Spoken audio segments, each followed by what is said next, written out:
जो औषधि, जो दवाई मान लो नहीं लग रही, जो औषधि जो दवाई शरीर को नहीं लग रही हो, तो कुंदकेश्वर महादेव के नाम से उस औषधि को, उस दवाई को खाना प्रारंभ कर देना चाहिए। जब हम औषधि दवाई को कुंदकेश्वर महादेव के नाम से खाना प्रारंभ कर देते हैं तो वो दवाई शरीर में लगना प्रारंभ होता है। फिर से बोलो एक बार, क्या नाम है? जम के बोलो जरा, कुंदकेश्वर महादेव की। कुंदकेश्वर एक नाम, ऐसा नाम है जो औषधि को हमारे शरीर से जोड़,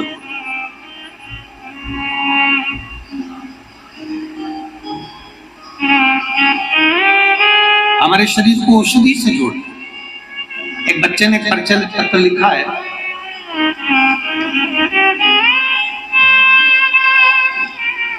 शांतिबाई, सोनाराम, नेताम, धमतरी पंचवटी कॉलोनी,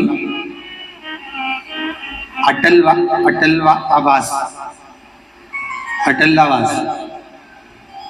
कहीं बैठी हो तो हाथ हिला सकते,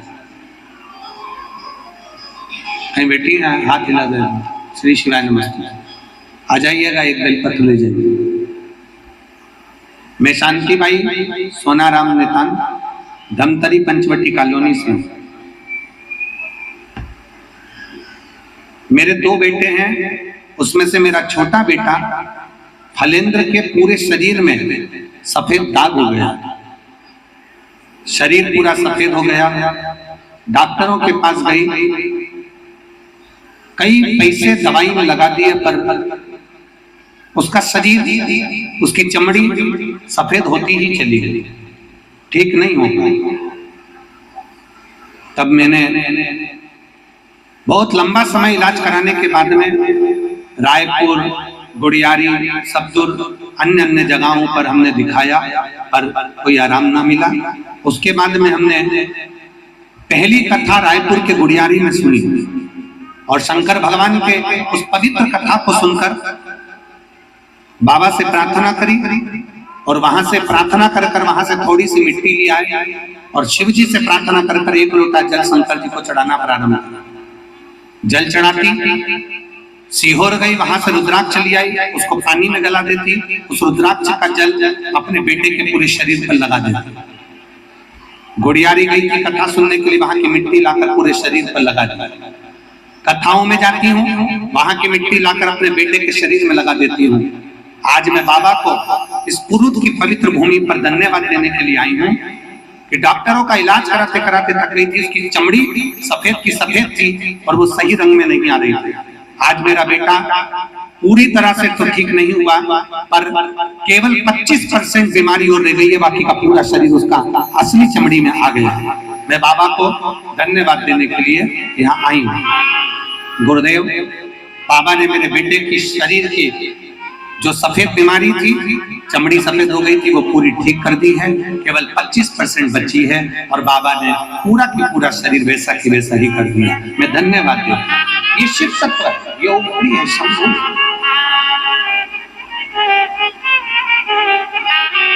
आप जिस भाव से कथा सुनते हैं, हमने पहले भी कथा में कहा, यहाँ से जाओ ना तो प्रणाम कर कर जाओ। कल कथा विराम हो जाएगी, 8 बजे से 11 बजे तक कथा हो जाएगी। फिर 27 तारीख से अमलेश्वर की पवित्र भूमि पर दोपहर में 1 बजे से 4 बजे तक पवित्र शिव महापुराण की कथा समर्पण वहां प्रारंभ हो जाएगी। वो कथा पूरी होगी 6 तारीख से सोलापुर में, वो कथा सोलापुर की पवित्र भूमि पर उमा महेश शिव महापुराण प्रारंभ हो जाएगा। और यदि सीखना है तो मेरे देवादिदेव महादेव से सीखो। मेरे ओघड़दानी, मेरे शंकर भगवान, मेरे कैलाशी, मेरे शंभू ने अपनी अर्धांगिनी माता पार्वती जी का सम्मान किया, खुद जमीन पर बैठ गए और मेरे शंकर भगवान ने माता पार्वती जी को ऊंचे स्थान पर बिठाया। भगवान नारायण ने लक्ष्मी जी को चरणों में बिठाया, ब्रह्मा जी ने ब्रह्माणी को अपने पास में बिठाया, इंद्र ने इंद्राणी को अपने पास में बिठाया, और भगवान शंकर ने अपनी पत्नी को ऊंचा बिठाया। एक स्त्री का आदर क्या होता है, एक स्त्री का सम्मान क्या होता है, एक स्त्री का सत्कार क्या होता है, एक स्त्री का आदर क्या होता है, सम्मान सत्कार क्या होता है, उसको समझो। एक नारी का आदर क्या है, एक नारी का सम्मान क्या है, एक नारी का सत्कार क्या है, उसको समझो। और जिसने परमात्मा का आदर करना प्रारंभ करा, माता का आदर करना प्रारंभ करा, पिता का आदर करना प्रारंभ करा, सत्कार करना प्रारंभ करा, उसकी जिंदगी में सार्थकता। एक पत्र है, पत्र देखो,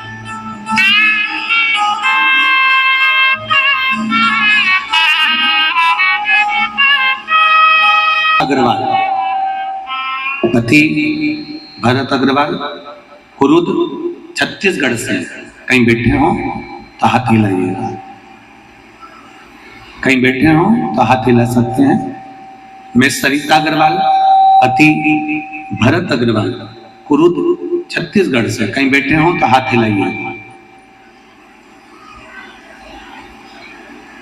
अगर कहीं बैठे हो तो हाथ हिलाइए।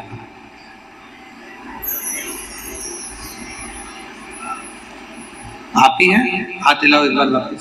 श्री शिवाय नमस्ते, वापिस हाथ हिला दो एक बार वापिस हाथ हिलाइए। सरिता अग्रवाल, पति भरत अग्रवाल, कुरुद, छत्तीसगढ़ से, जिला धमतरी। कहीं बैठे हो तो हाथ हिला सकते हैं, अगर कहीं बैठे हो तो हाथ हिला सकते हैं। मेरा बेटा खुशहाल अग्रवाल 4 साल का हो गया था, ना गुरुजी को बैठ पाता था, ना बोल पाता था, न चल पाता था।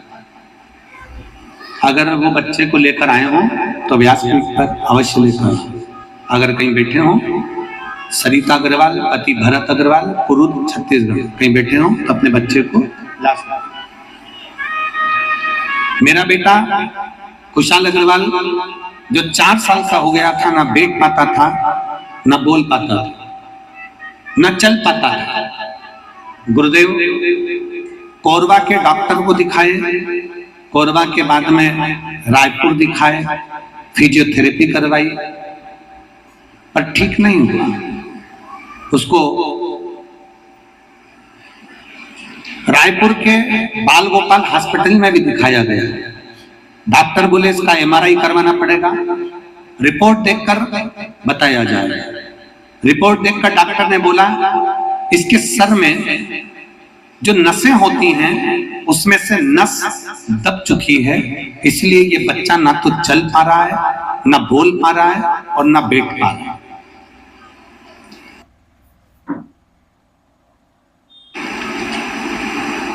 अब उसकी नस दब चुकी है, इसलिए ना तो ये बच्चा बोल पा रहा है, ना बैठ पा रहा है, ना चल पा रहा है। इसकी कोई गारंटी नहीं, इसका ऑपरेशन करना पड़ेगा और नस को सही करना पड़ेगा, पर उसके बाद भी कोई पक्का नहीं है कि बच्चा चलेगा, बोलेगा और बैठेगा, इसकी कोई गारंटी। गुरुदेव मैं आपकी कथा सुनना प्रारंभ करा, मंदिर जाना चालू करा, मंदिर को जल लेकर आती, जल को पिलाना चालू करा और बाबा से रोज प्रार्थना करती, बाबा कुछ ऐसा कर दो कि मेरा बेटा चलने लगे। गुरुदेव मैं क्या बोलूं, शब्द नहीं मेरे पास में। क्या शंकर जी ऐसा कर सकते हैं? डॉक्टर ने कह दिया था ना ये चल पाएगा, ना बैठ पाएगा, ना बोल पाएगा। 6 महीने तक मैंने बाबा का जल अपने बेटे को दिया, उसको पिलाया, उसको मंदिर ले जाना प्रारंभ करा और बाबा की ऐसी कृपा हो गई, आज मेरा बेटा बैठता भी है, चलता भी है और बोलता भी है। मैं बाबा को धन्यवाद देता हूँ। आज मेरा बेटा इन्वेचर एजुकेशन पब्लिक स्कूल कुरूद में पढ़ता भी है और मेरे बेटे का मैं फोटो भी लगा रहा हूं। ये शिक्षक क्यों घड़ी ये समझो। अब ये जहां डॉक्टर बोल दिए, जहां डॉक्टर ने कह दिया कि ना बोल पा रहा है, ना चल पा रहा है, ना बैठ पाएगा और इसका शरीर काम नहीं करेगा, तो शंकर पर किया गया भरोसा वो टूटता नहीं।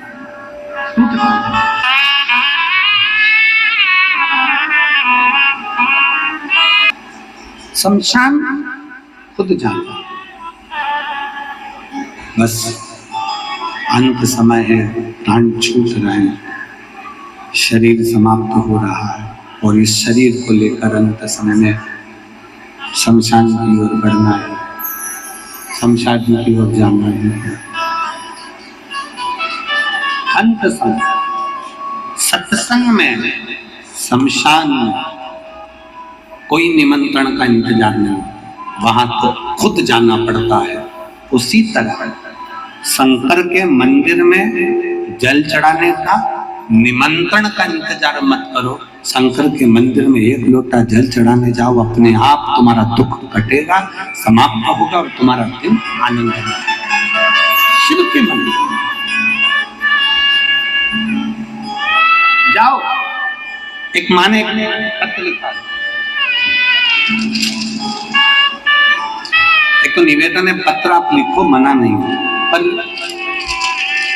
ऐसे पन्ने पर लिखो जिसको हम पढ़ सकते। अब वो आधे शब्द तो हमको पढ़ाई में आते हैं और आधे नहीं आते, क्योंकि पन्नी पे पत्र लिख देते।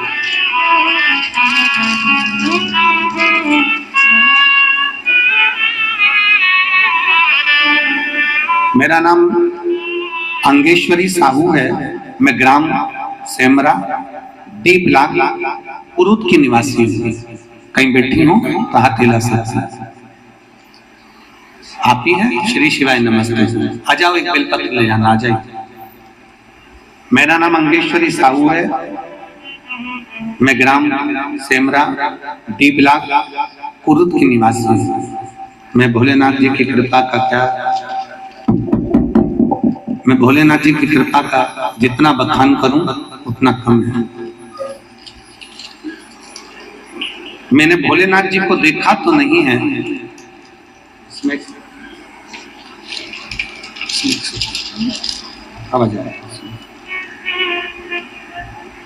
मैंने भोलेनाथ जी को देखा तो नहीं है, पर शिव महापुराण के रूप में मैंने शंकर को देखा है।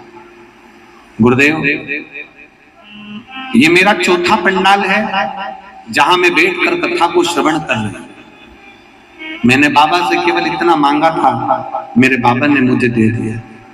गुरुदेव,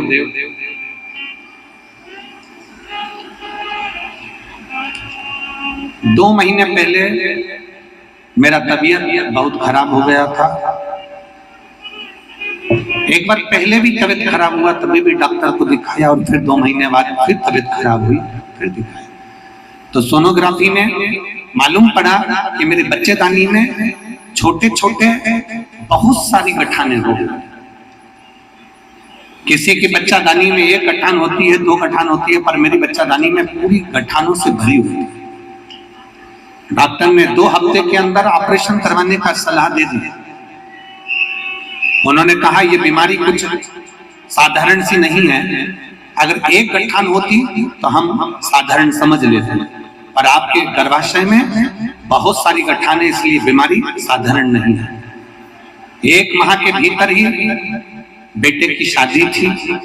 मैंने पहले से ही बाबा को विनय कर रखी थी, बच्चे की शादी हो जाए, बाबा ने कृपा कर।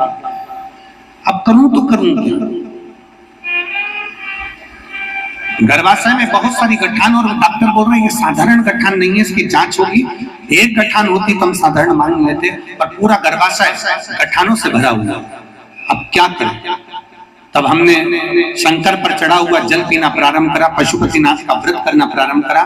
डॉक्टर साहब से हमने कहा भी 1 महीने की हमको मोहलत दो। हम कथा सुनने के लिए पंडालों में गए। वहां पंडाल में बैठते, मिट्टी उठाकर अपने गर्भाशय पर लगा लेते, थोड़ी सी मिट्टी का चख लेते, बाबा से विनय करते, बाबा कुछ भी करो पर हमारी गर्भाशय की गठान गला दीजिए। और गुरुदेव, ये कथा पुरुद में चालू हो रही थी, उसके 2 दिन पहले हमने जाकर जांच कराई तो डॉक्टर कहता है कि आपके गर्भाशय की गठान समाप्त हो गई है। ये शिव तत्व है, ये शंकर, ये औपड़ी, ये शिव। रिपोर्ट नॉर्मल आई है और बाबा को मैं धन्यवाद देती हूँ। गुरुदेव, मैंने पूर्व में भी 3 कथाओं का स्मरण करा, ये मेरी 4थी कथा पंडाल में सुन रही हूँ। लाइन अच्छी लिखी है, स्मरण करेंगे। खाली ना जाना दर से तुम्हारे खाली न जाए कोई, दर से तुम्हारे में भी। प्रेशर बढ़ाओ, प्रेशर।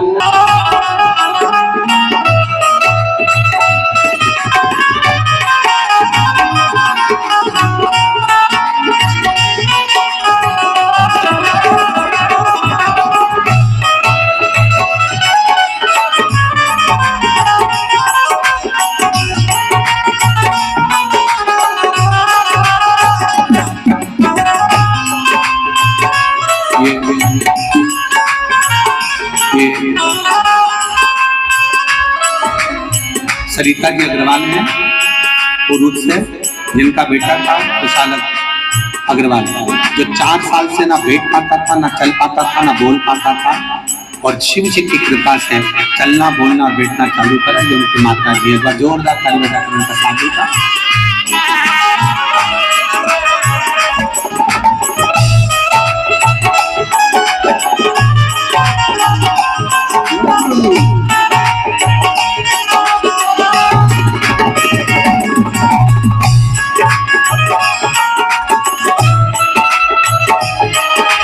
जिनके गर्भाशय में बहुत सारी घटनाएं डॉक्टर ने बता दी थी, और शिव जी की कृपा से, बाबा की कृपा से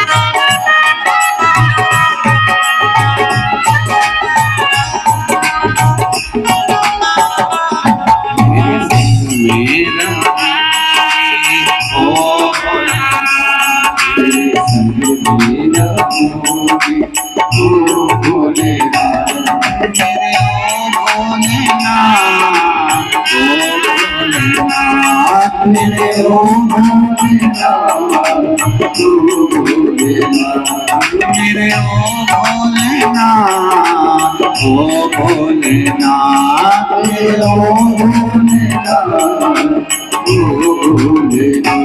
तेरे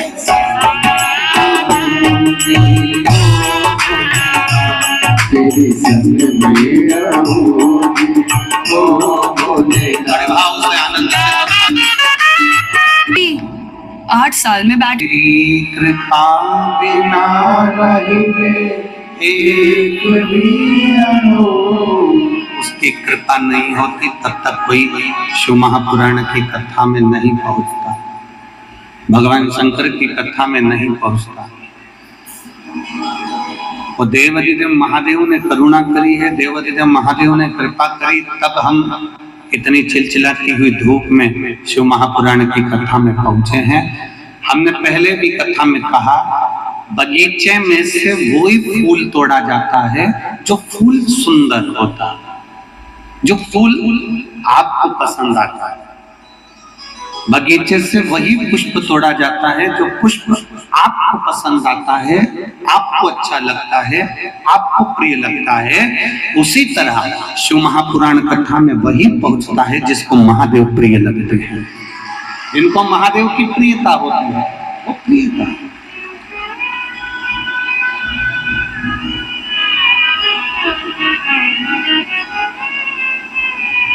पार्वती जी ने भगवान शंकर को प्राप्त करा, पर पार्वती जी ने शिव जी की कोई परीक्षा नहीं करी।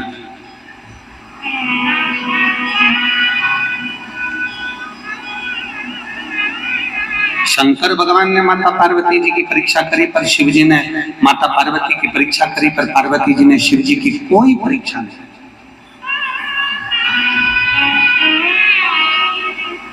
माता पार्वती जी से हमको सीखना चाहिए कि हमको परीक्षा नहीं लेना, हमको प्रतीक्षा करना।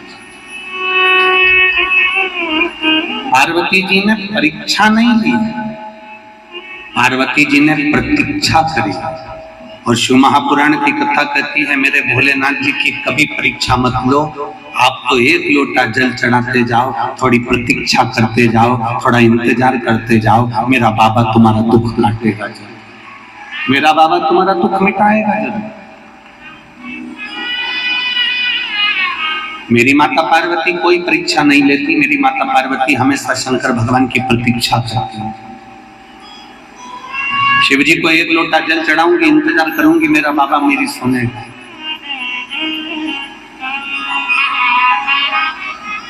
मेरा देवाधिदेव महादेव मेरी सुनेगा ये निश्चित है। थोड़ा इंतजार करिए, थोड़ी प्रतीक्षा करिए।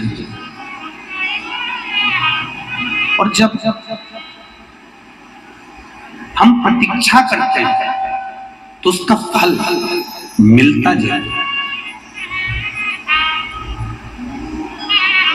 थोड़ा इंतजार करिए, थोड़ा धैर्य रखिए।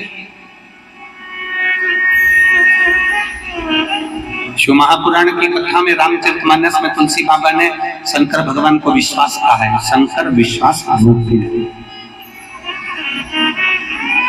शिव जी को विश्वास कहने का मतलब तुलसी बाबा का केवल इतना था कि हमारा विश्वास जब दृढ़ होता है, हमारा भरोसा जब पक्का होता है, और हमारा विश्वास और हमारा भरोसा, हमारी श्रद्धा जब प्रबल हो जाती है, तब तुलसी बाबा का चरित्र कहता है हमारी उस समय पर परीक्षा की घड़ी होती है और हम प्रतीक्षा करते रहे, इंतजार करते रहे, तो मेरा देवाधिदेव महादेव आकर हमारे टुकड़े जरूर मिटाता है, हमारे टुकड़े काटता है। तेरे मंदिर में आना मेरा काम है और मेरी बिगड़ी बनाना तेरा, ये उसकी मर्जी। हमने पहले कथा में कहा आप इतनी मेहनत करिए, आप अच्छी पढ़ाई करिए, इतनी मेहनत करो, इतना पढ़ो, इतना मेहनत करो और इतनी प्रबल मेहनत करो कि परमात्मा भी सोचे कि अब मेरे को इसको कुछ ना कुछ प्रदान करना ही है। इतनी प्रबल मेहनत।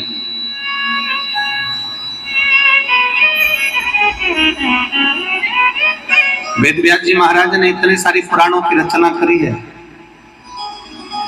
वेदव्यास जी महाराज ने इतनी पुराणों की रचना करी, पर केवल एक पुराण शिव महापुराण 24,000 श्लोक का ऐसा बनाया है वेदव्यास जी ने, जिस पुराण में लोगों के दुखड़े मिटाने का सारा उपाय इस शिव महापुराण में डाल दिया। अच्छी विद्या प्राप्त करना है, शिव महापुराण में उसका उपाय मिलेगा। रोग मुक्ति करना है, शिव महापुराण में उसका उपाय मिलेगा। अच्छा विवाह करना है, शिव महापुराण में उसका उपाय मिलेगा। वैभव प्राप्त करना है, शिव महापुराण में उसका उपाय मिलेगा। सत्ता प्राप्त करना है, शिव महापुराण में उसका उपाय मिलेगा। 18 पुराण की रचना वेदव्यास जी ने करी, परंतु केवल एक पुराण शिव महापुराण ऐसा वेदव्यास जी ने रचा। ये 24,000 श्लोक का ये शिव पुराण ऐसा रचा जिसमें वेदव्यास जी ने उसमें सब कुछ लग दिया, सब कुछ।